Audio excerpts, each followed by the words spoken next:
Let me tell you something that still makes people uncomfortable when I say it out loud. As an African child, we have three options: either become a doctor, a lawyer, or an engineer.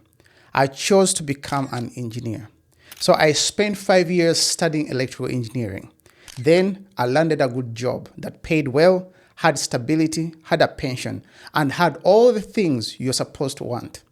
But yet, I walked away from it to start a pressure washing business. And I know some of you are thinking right now, that is crazy, and maybe you thought about doing something like that too. Either way, this video is for you, because I'm going to tell you the full story. Not just the good parts, but the bad ones too. The doubt, the fear, and the moment I genuinely wondered I had made a big mistake. And why, if I had to choose again tomorrow, I would make the same exact decision. So, who is this video for? This video is for you if you are in your 20s or 30s and you are ambitious. I'm talking to the person who is sitting in a job that pays well but feels exhausting. The person who has thought about starting something of their own but keeps talking themselves out of it. And maybe you're asking, is it actually worth it? Is it actually possible? I'm not here to sell you a dream. I'm here to tell you what it actually looked like for me. So here's where I started. I trained as an electrical engineer.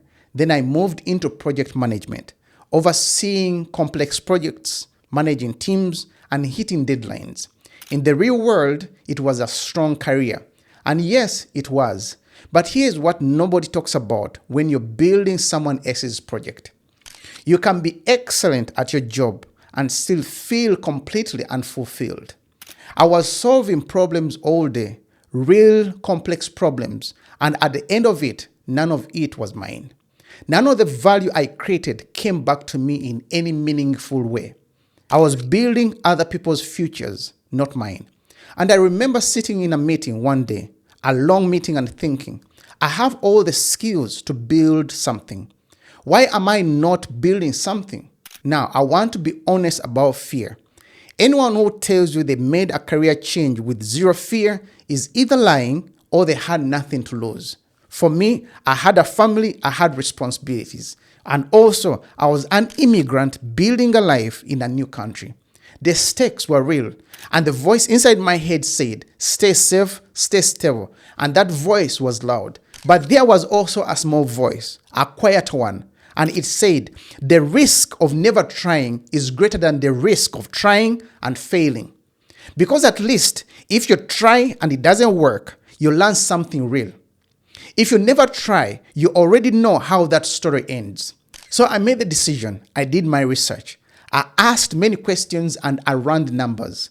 I used the same project management skills I had built in engineering to map out a realistic path. And then I started Rhinos Exterior Cleaning. Now, let me tell you what the first year actually looked like. Because social media will show you only the good part. But I'm going to show you the good and the ugly. And the truth is, it was hard. There were weeks when I questioned everything. There were jobs that went wrong, and the pressure washer never starting. There were moments where I had to look in the mirror and ask myself, what am I even doing? But here's what I also discovered in that first year. Every single problem I faced, I had the skill to solve it. Thank God for the skills I gained working as an electrical engineer and solving problems on complex projects. Those skills turned out to be one of the biggest unfair advantage I had in business. I could plan, I could troubleshoot, and I could manage complexity.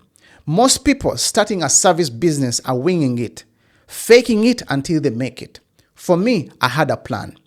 The skills you've built in your career right now, whatever that career is, they don't disappear when you start a business. They transfer, sometimes in ways you don't even expect. Today, Rhinos Exterior Cleaning business is growing. We have real clients, real recurring revenue, and a brand that people trust. I'm building something that is mine, that reflects my standards, my values, and my work ethic. Let me tell you something that surprised me most. And this is not money. It was knowing that the ceiling on what you can build is not determined by someone else's budget or someone else's feelings. But it is you who determines how much work you put in and how much you earn, not someone else dictating your destiny. Now I must confess, I'm not yet rich, but yes, I'm building, putting in the work every single day. So what is the lesson I want you to take away from this video? If you are sitting wherever you're sitting right now, in a career that is fulfilling but not yours, here's what I want you to take away from this video. Number one, your skills are more transferable than you think. Number two, the plan matters. Don't just jump blindly. Do your research, know the numbers, and map out the path. Use the skills you already have to de-risk the move. Number three, fear is normal. The people who build things aren't fearless. They just decide the cost of not trying is higher than the cost of trying and failing. You don't have to leave your current job tomorrow, but you do have to be honest about whether where you are right now is where you want to stay. So that is my story, and I'm still writing it. One decision, one day at a time. What is your story? Where are you right now? And what are you dreaming of becoming? Drop it in the comment section below. And if you got value in this video, hit the like button and share this video with someone else. Also, check if you've not yet subscribed to the channel. If you've not yet, go ahead and subscribe. It is totally free and is the best way you can support this channel. Thank you for watching, and I will see you in the next video.